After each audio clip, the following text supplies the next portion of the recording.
Wyatt is here with us today, and we're so happy to have him here. I want to tell you a couple of things about him. Hugh Wyatt is a former investigative reporter, health affairs editor, and music critic for the New York Daily News, where he worked for nearly 3 decades. His weekly music column was syndicated in over 600 newspapers nationwide. He was the founder, editor, and publisher of the Medical Herald and the Spiritual Herald newspapers. He was also a founder of the Inner City Broadcasting Corporation, which owned WBSL-FM radio and the Apollo Theater in New York City. Hugh Wyatt was born and raised in Atlanta, moved to New York in the mid-1960s, and during the 1990s he moved to Sag Harbor, where he lived for 20 years and where he and his wife raised their daughter, Amanda, who attended school in at the Ross School in Wayneside, I guess it's located in. Anyway, so Hugh is currently a board member of STAMP, a healthcare and substance abuse program on the Shinnecock Reservation. He is also the president of Kamama Books, which he founded in 2016, and the author of the biographies Phoebe's Fantasy and Sonny Rollins, Meditating on a Riff. We're very honored to have him here. Please welcome Hugh Wyatt. I'd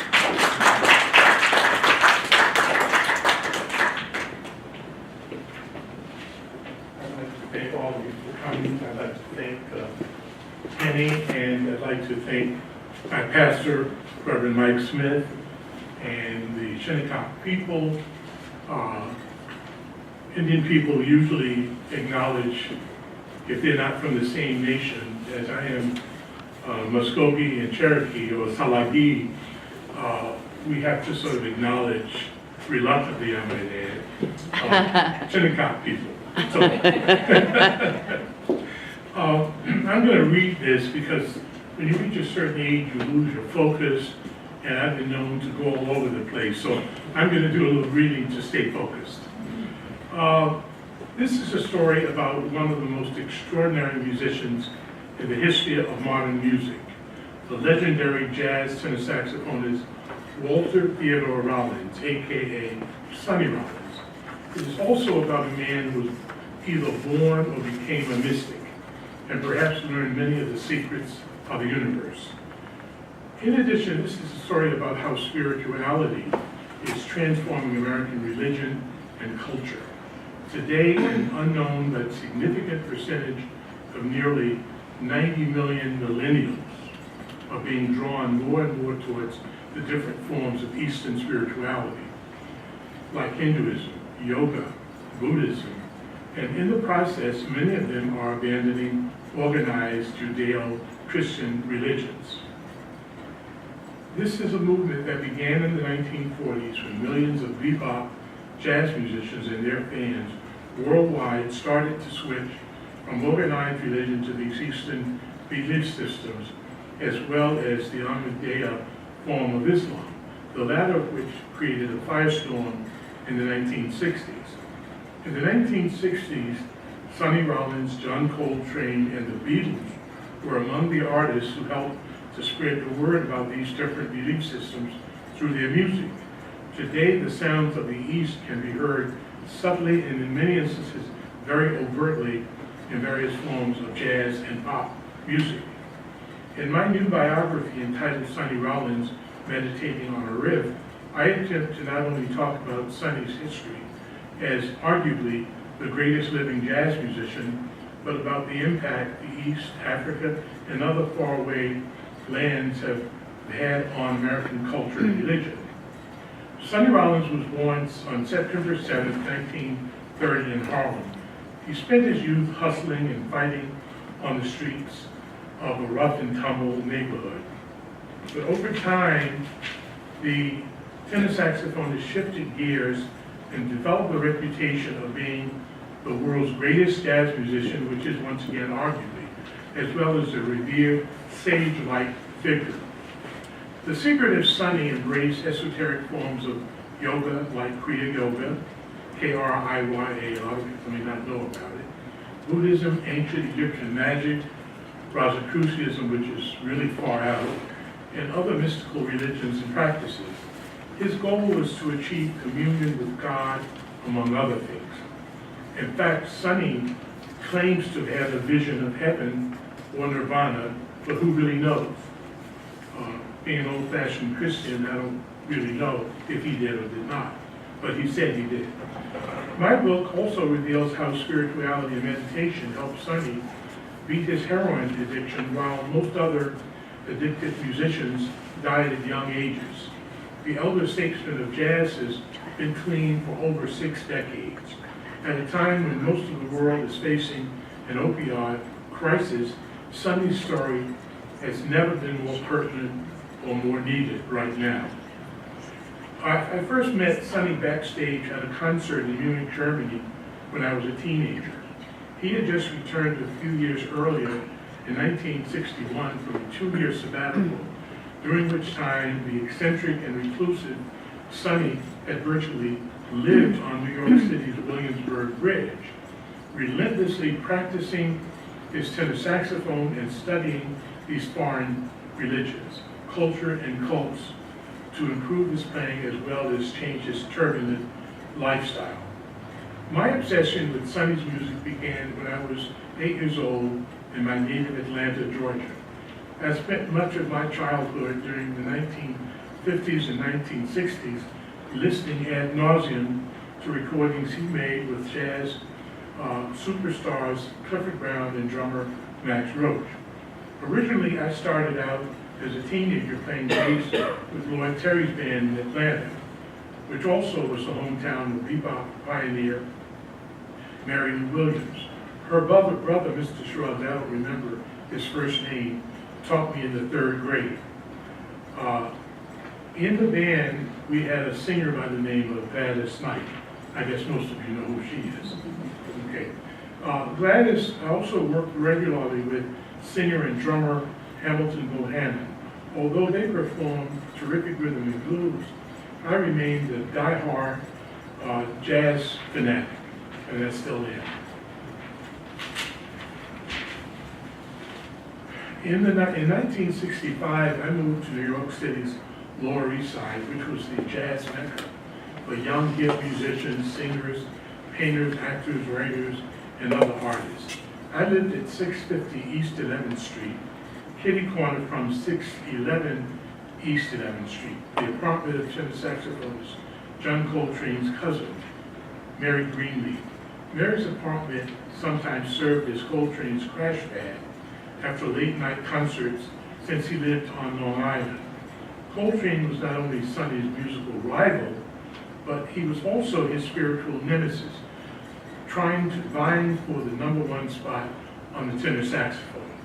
In addition, the East Village was the gathering place for many of the young avant-garde and freestyle jazz musicians who were becoming zealous disciples of Coltrane's spirituality, the jazz movement.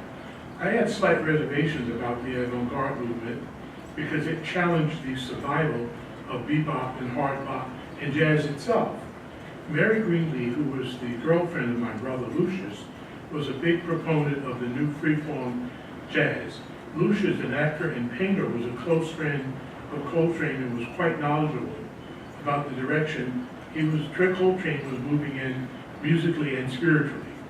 I also dated one of Mary's girlfriends who had been the sweetheart of the alto saxophonist Eric Dolphy. Although Coltrane was the avant-garde leader, Eric was a major pioneer of the new modal, or the so-called free-themed jazz movement, developing mostly in the East Village in New York City. I learned a lot from her. And I should point out that much of what you're hearing now is original information. It's not regurgitated, so you may not be able to find it if you do some research. So unfortunately, you're going to have to believe me. Okay. Around this time, I met Sonny again at the Greenwich Village club called the Village Vanguard. That was the in spot for the cats. But it was at Slug, a jazz club across town on East 3rd Street, that had the freestyle ambiance that young musicians preferred, even though the place was funky and dilapidated. The club also attracted young jazz players and fans because it was much cheaper than the Vanguard, which was in the high-rent district of Sheridan Square in Greenwich Village. I felt special being part of this new, vibrant, spiritual jazz scene. Everybody hung out at Mary's apartment and also at a bar called the Annex and other nearby watering holes. They included fledgling musicians Charles Tolliver, Archie Shepp, Jimmy Lott, Marion Brown, and Noah Howard, the latter of whom I rehearsed with on acoustic bass.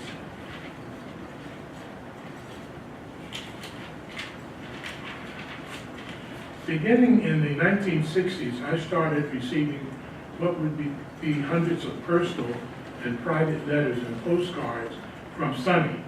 However, it was the first letter he wrote that always stuck with me. He referred to me as brash. Mike Smith does too, and hinted that I should chill out. I followed his advice, but not totally. How could I? At the time, I'd become a staff police reporter for the Daily News, the city's irreverent and sassy tabloid newspaper, and I worked with Jimmy Breslin, Pete Hamill, what's his name, Amanda, Nick Pileggi, and one of the people was Nora Ephron, so we were all part of that little world. My beat was covering criminal justice, which featured my raucous tabloid edge, i.e. the National Enquirer, if you will. Later I became health affairs editor, and I gained a certain amount of respectability, writing about science and health. But I also wrote a music column for nearly 3 decades. My column, as Penny said, appeared in more than 600 newspapers nationwide. Sonny and I became good friends over the years, but he always kept his distance. He was on the surface transparent yet secretive at the same time. He had a hermetic sort of way about him. I respected it, but somehow our friendship still developed and endured. I always gave him plenty of space, never intruding on his turf. I also became close friends with his family, with his friends and family members. There were late nights when Sonny and I would spend several hours yakking on the telephone, schmoozing about politics, jazz, women, yoga, and clothes. We even went shopping for French fashions together, as Sonny was a clothes horse. He believed in the concept of dressing for success, which made the unconventional Sonny at times seem like a regular guy. As the years passed, Sonny became more far out and otherworldly. He had entered a world of esoteric spirituality, which he rarely shared with his wife, family, and friends, and me. He also maintained the subtle image of the rough and tumble of mean streets connected to his young days being in Harlem, living in Harlem. As a teenager, he outboxed and outfought the best of them in the neighborhood. He was a real tough guy, despite his spirituality. My biggest kick came one day when regular guy Sonny helped me pick up some old, funky, worn-out furniture off the streets of the East Village. Sonny, the jazz superstar who was bigger than life, actually helped me pick up and haul some old, broken, and dirty furniture up to my 4th floor walk-up railroad apartment, which had a bathroom in the middle of the living room. When my daughter Amanda was born in 1988, that's her, Sonny became her godfather. It was one of the greatest moments I ever experienced. I was happy because she was the joy of my life, and Sonny was my hero. He wrote a song dedicated to her called Amanda, which appeared on the album CD Falling in Love with Jazz. Around this time, I decided to write a biography of Sonny. I must have written several versions over the past 3 decades, but I was not happy with them. They didn't focus on Sonny's spirituality and personal life. The drafts were also too effusive and made me feel like a groupie rather than a serious biographer. Indeed, Sonny was a powerful man. Not only did he literally influence, and this is going to sound weird, but it's true, thousands, if not millions, of musicians worldwide who wanted to play like him, but he arguably reduced the emphasis of blues in jazz in favor of Eastern modalities. Yet, at the same time, he maintained the roots of blues because he was a black man who routinely suffered the consequences of his color. Let's talk for a minute about the beginning of the blues and jazz itself in order to provide a serious frame of reference, as well as a respective evolution of what happened. It all started, as you all know, in New Orleans at the turn or the end of the 19th century. It should be noted that the foundation of both jazz and the blues is gospel music, which came out of the Christian churches. So for those who are Christians, you probably already know this. Those who are Buddhists and into spirituality, that's another matter. Okay. Now, you will probably, at this moment, I think we're going to listen to Coleman Hawkins play a great song called Body and Soul, which really was part of the beginning of bebop, this new style of music. Can you play it, Amanda? Just for a minute.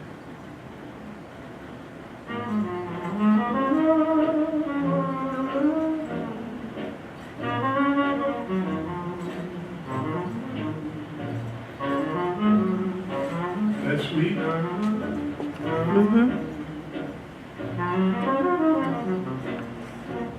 And they were really among the first whites to recognize the intellectual superiority of black jazz musicians.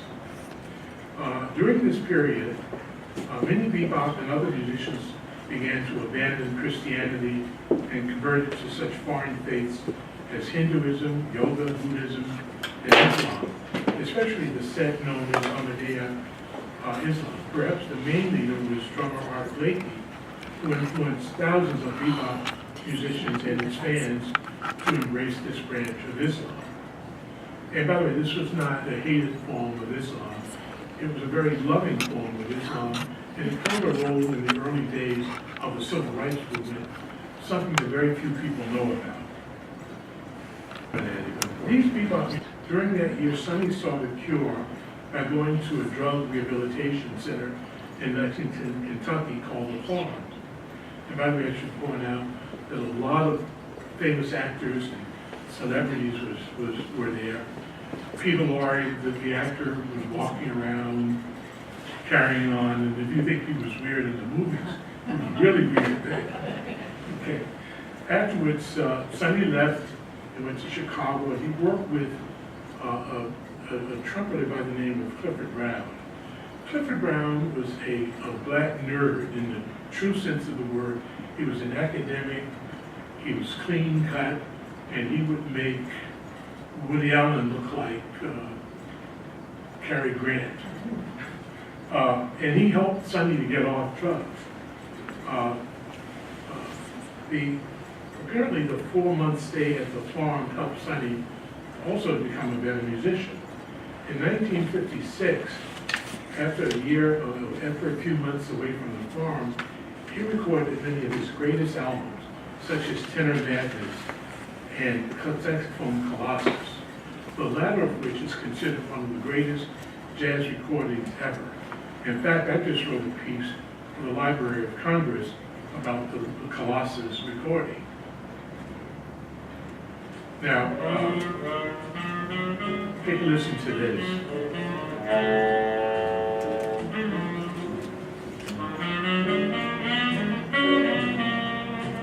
This is Sonny, saying you don't know what love is. It's beautiful. Close your eyes.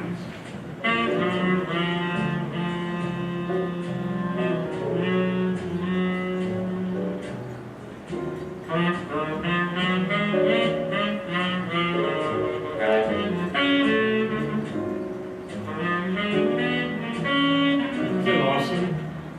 Okay. In 1957, Sonny's chief rival, John Coltrane, had what he called a spiritual awakening. It is believed, although not verified, that Sonny became more deeply involved in spirituality after millions of jazz fans worldwide switched their allegiance to Coltrane. The same year, Coltrane, who had emerged as Sonny's arch rival on the tenor, said he had a spiritual vision. This was the beginning of a major worldwide embrace and acknowledgement of spirituality by jazz musicians and millions of its New Age follows around the world embrace.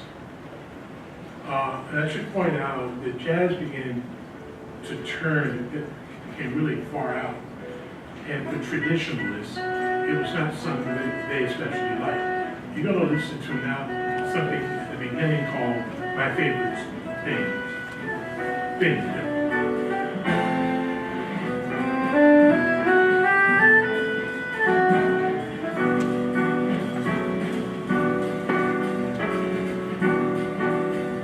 This is Coltrane.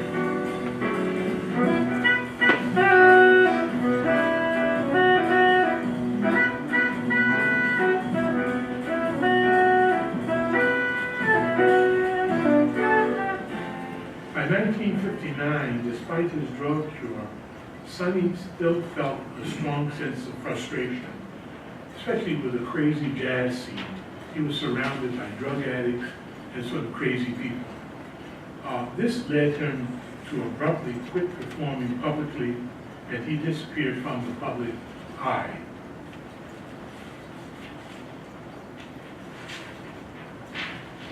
A couple of years later, he was discovered practicing on the Williamsburg Bridge in New York City. That's between Manhattan and Brooklyn. He had spent 2 years studying yoga, Buddhism, and even that far-out belief system called Rosicrucianism. I'm not going to begin to try to explain it to you, but it's very far out. I think we should listen to this song called The Bridge, which he recorded right after he was discovered.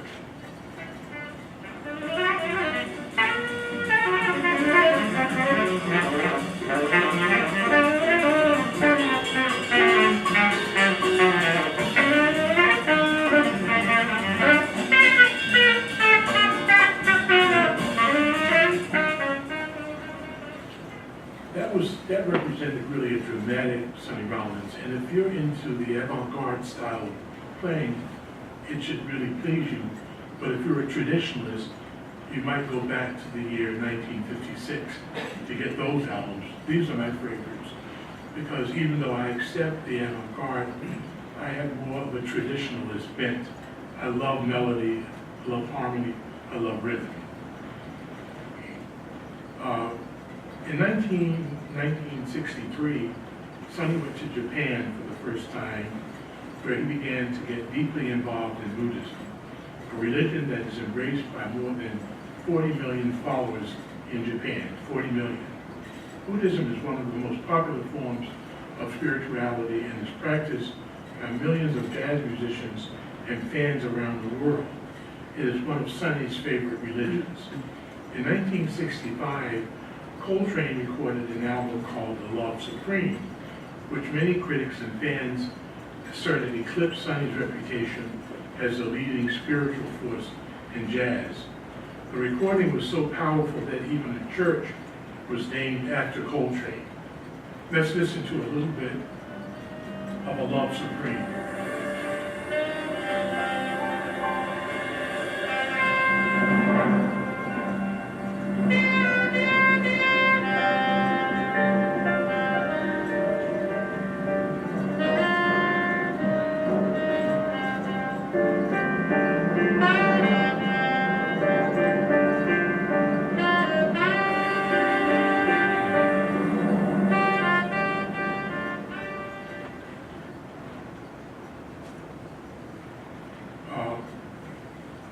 You want to do the song now?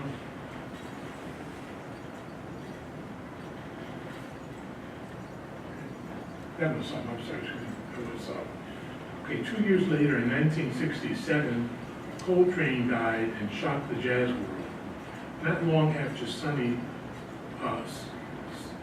afterwards, Sonny sought spiritual help by going to India, where he lived in an ashram for several months. He learned about Hindu philosophy, including Advaita Vedanta and Kriya Yoga, among other forms of yoga, Buddhism, and so forth. Kriya yoga is considered one of the most far-out forms of spirituality, and very few people know about Kriya, K-R-I-Y-A. It's a very interesting form. It preaches not only reincarnation, but levitation, astral travel, and other unconventional ideas. Sunny is an avid believer in such practices. However, one of Sunny's greatest frustrations was his inability to meditate as effectively as he would like. However, his Swami told him not to worry because blowing his horn would actually help him to achieve this level of meditation.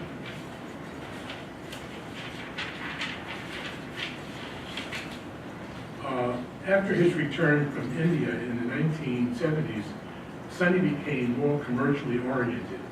He incorporated rock and roll and disco, fusion, and other popular forms of music, along with Eastern styles of music such as Hindustani ragas and so forth. According to many fans, he rejected the great 12-bar blues motif, which was largely responsible for the greatness of gospel music. And so he didn't sound too much as if he was still embracing the original gospel blues. I think we should listen to Tai Chi, which is one of the things that Sunny embraced, from his album called Don't Ask.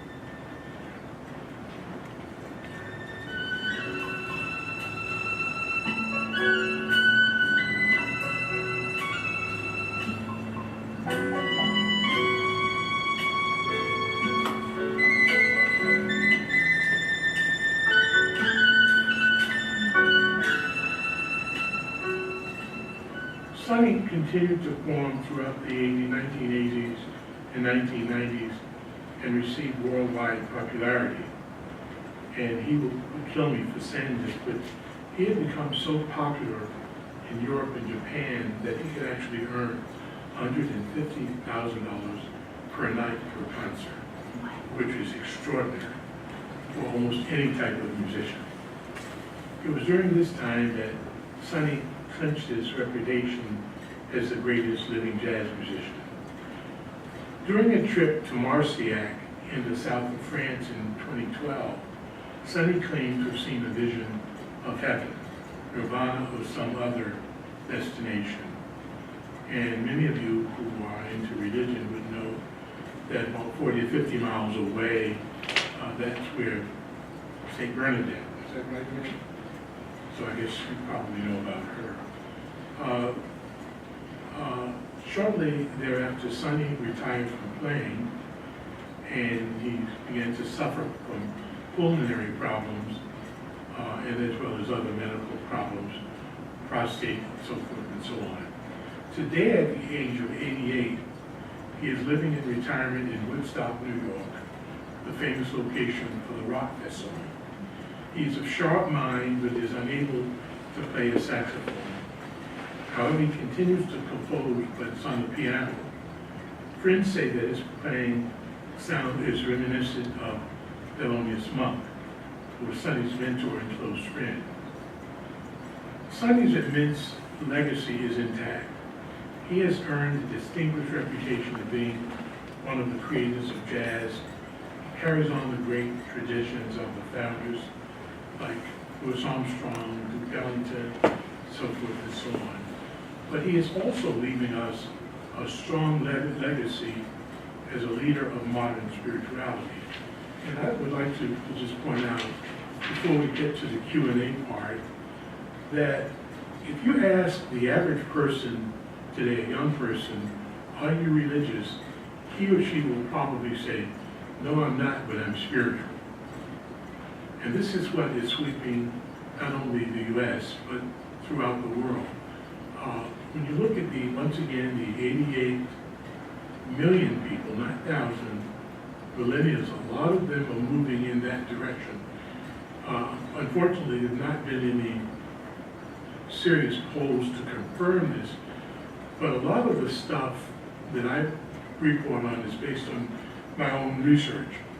Because essentially, my world is that of a researcher, and so much of what you will see in and read in this book is based on my personal research, actually having been on the scene, and I'm a terrible name dropper because I've probably known all the major heavies for the last 60 years. In fact, Duke Ellington loved my biscuits.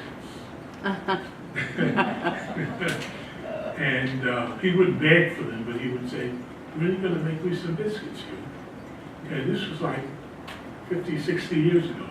So on that note, I'd like to answer any questions. At any rate, to get back to the 1960s, they embraced Amadea Yoga and Kriya at the same time. Did I confuse you? Is it like a mysticism? It's like all the forms of mysticism. Yeah, let me restate it in a clearer way. Kriya Yoga was the form that Yogananda, I guess many of you know about him. He's the one who pretty much introduced Kriya. And so a lot of musicians embraced this. But the Amadea was one of the Islamic branches or sects of yoga, of Islam rather. Is it clear now? Well, yeah, I mean, what I'm thinking, just from what I happen to know of yoga, which is very Right, you empty your body of air, right. and you hold it with no air, you stay with no air for as long as you can, which essentially, like if these people can do that for a long time, you go into a different space. Yes. And in fact, I'm glad you mentioned that because Sonny would do this. On one occasion, his wife and sister saw him in their Brooklyn apartment, and he was lit up like a light bulb. And he would go into these trances, and you'd think he was a possum or something. But he did all of these things. In fact, there's another funny story. Sonny went to Japan once, and he was in the reception area, and all of a sudden a group of monks showed up, and within a matter of minutes, Sonny and all the monks disappeared. And the people who told me this were very credible people. So it's a very far out world, but it's worked for, it's very much part of jazz and part of music. The Beatles, in my view, incorporated Kriya, they incorporated a lot of forms of spirituality. But did I answer the question? Is it clear? Yeah, I mean, I'm thinking more, I play the French horn. Oh, do you? So you know David Emery? Yes. Yeah, he was one of the people who participants in that. Right, yeah, you mentioned. Yeah. But if you play any wind instrument, you have to fill your entire body with air. And then as it goes out, I mean, at least I do, go into different Can you states. show people, give them an example? A physical example? Yeah, yeah. Can you come up and just Yeah. show them? I'm not trying to help us. When you breathe with a wind instrument, you have to fill your body starting down here with air. So you just take this big breath, and you can see that expand, and then you use your lower abs to push it out. But I find like, in a Mahler symphony, for instance, they're big, huge form solos that you need a lot of air and Oh, voice. very much so. But I find that in doing that, I have gone into a different plane Mhm. when I'm playing. And at the end of it, you know, like we get the cut off, there's a snap, like I come back into. Oh, that's awesome, yeah. Well, in my book, I talk about that. And I should point out something else too, that's sort of related. You mentioned Dave Amrian. He was a French hornist Yeah. who spent a lot of time with Native people, and I would spend some weekends at this place in Fire Island. And Dave, one of the interesting things about Buddhism is that a lot of Jewish people and Native people have embraced Buddhism, the spirituality of Buddhism. In fact, it was very prevalent 50 or 100 years ago, especially among the Jews who came from Eastern Europe. And Dave, I think, is of the Eastern Jewish European ancestry. Yeah. And do any of you know anything about this type of breathing? Any of you? I could, yeah, like the for like this, for example. Yeah. Right. Right. Yeah. But what's interesting about this, I'll answer yours. What's interesting is that you get an enormous amount of energy as a result of that. Sonny was able to play non-stop. And I actually heard him play 30 minutes, 45 minutes, an hour, because he had this immense power. Now, anyway, did you want to say something else? No, I think that's very interesting, this, where you block the nostril. That's where you start getting your power. Alternate nostril. It also is very effective. Can you talk a little louder? It's very effective if you can't sleep at night, and you can even just think the nostril in your breathing. You don't have to physically necessarily do this, but your middle finger, yeah. Yeah, when I go and work out at the Y, I usually, in the middle of my exercise, my workout, I'll do this. And I will get in it. So, There was a course at NYU called Altered States of Consciousness. And can you talk a little louder? Please stand up, maybe. There was a course at NYU called Altered States of Consciousness, and they talked about chanting as changing the breathing and transmitting it to something else. Give us an example of the chanting. Oh, yeah, I was going to say, I guess just any,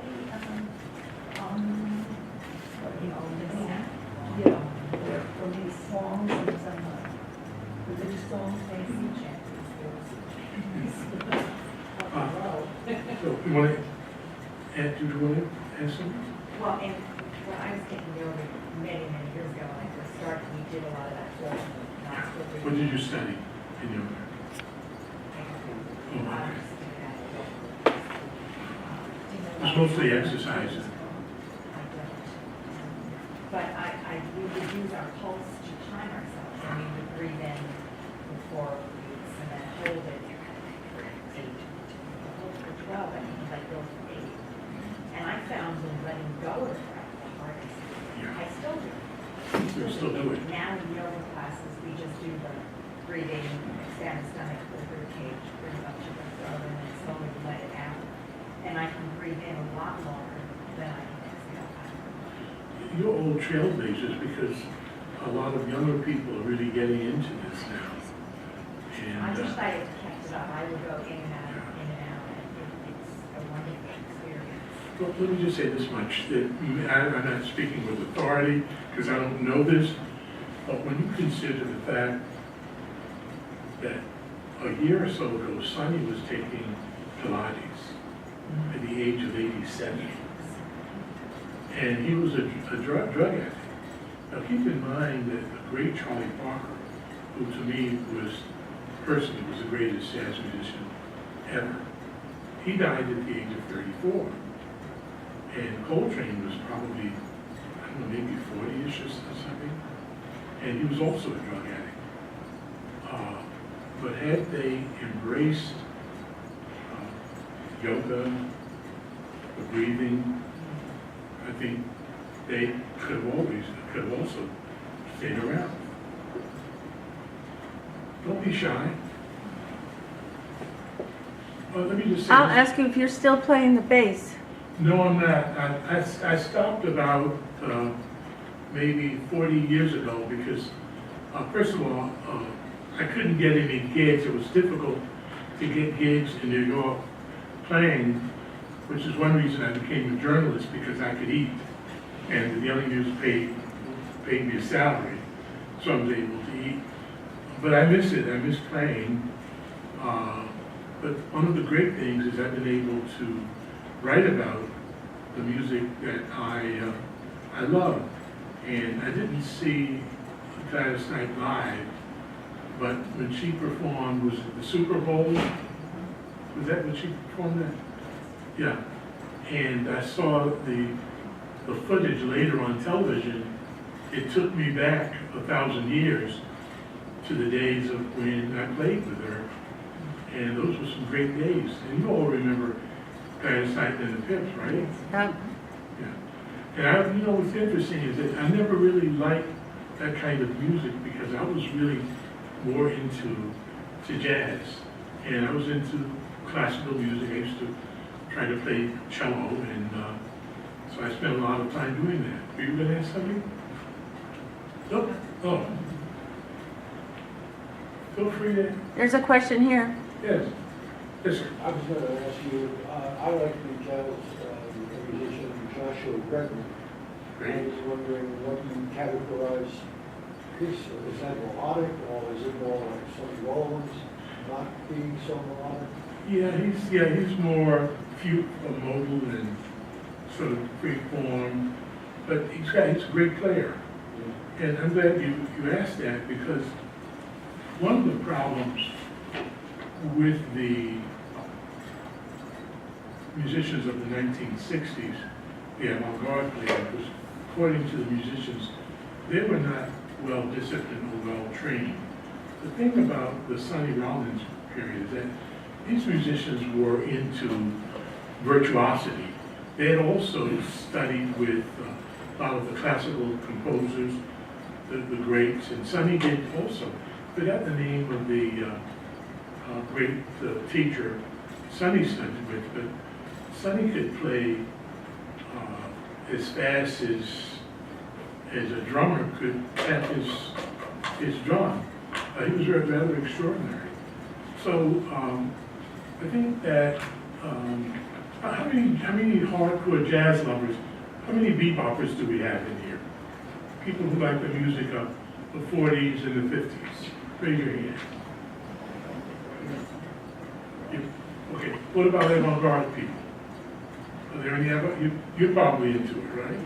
Now, do you prefer bebop or to avant-garde? Well, I think You prefer that? Okay. Well, that's another question. Do they actually improvise and then write the notes, or sometimes I never understand quite how they write that music out or learn it? Let me tell you a personal story, and he would kill me if he was alive and heard me say it, but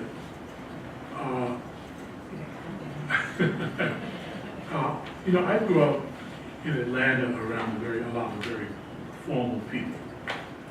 And, when I arrived in New York and I lived on the Lower East Side, I used to practice with Noah Howard. And one day,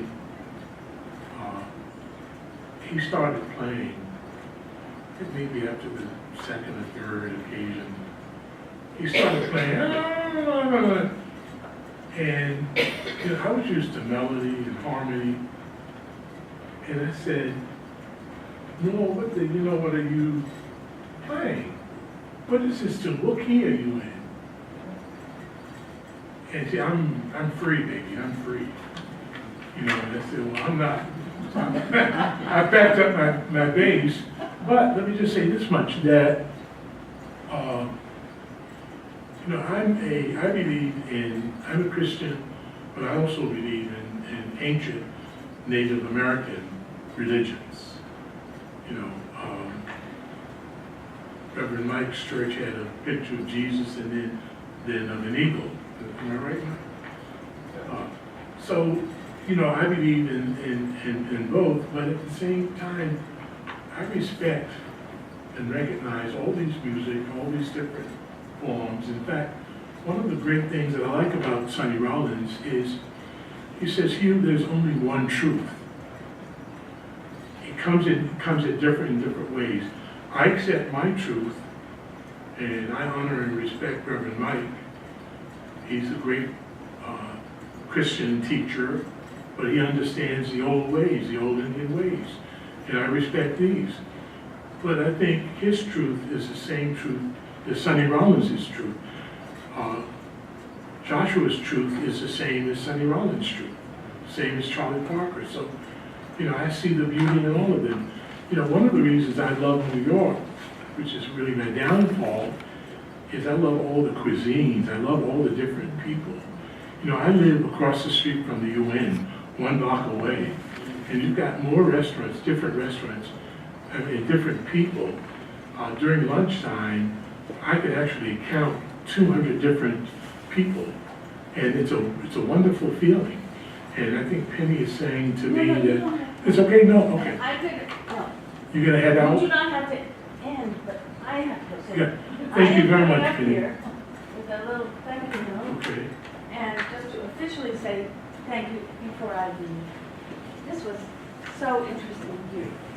And then, as a technical person, boy, that was great too. Thank you very, very much Thank you. for coming here, and I will see you a little bit later Okay, I'll see you in the gym. on the jitney. Okay, great. Thank you all for coming. Don't leave. You stick around and I'd like, talk as long as you want. I've got some books back there I'd like to autograph for you guys, but I'd love to answer any other questions you might have. You have anything you'd like to ask?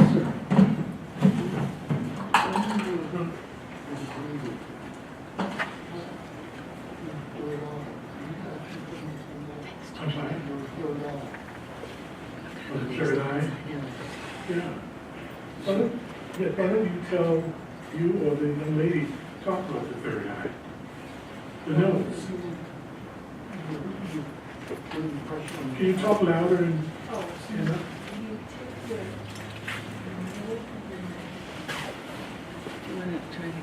Let me show them because they can see it. Yeah. Put these little 2 fingers here. Can you all see this? And you're blowing in and out. And I think the third eye is about there.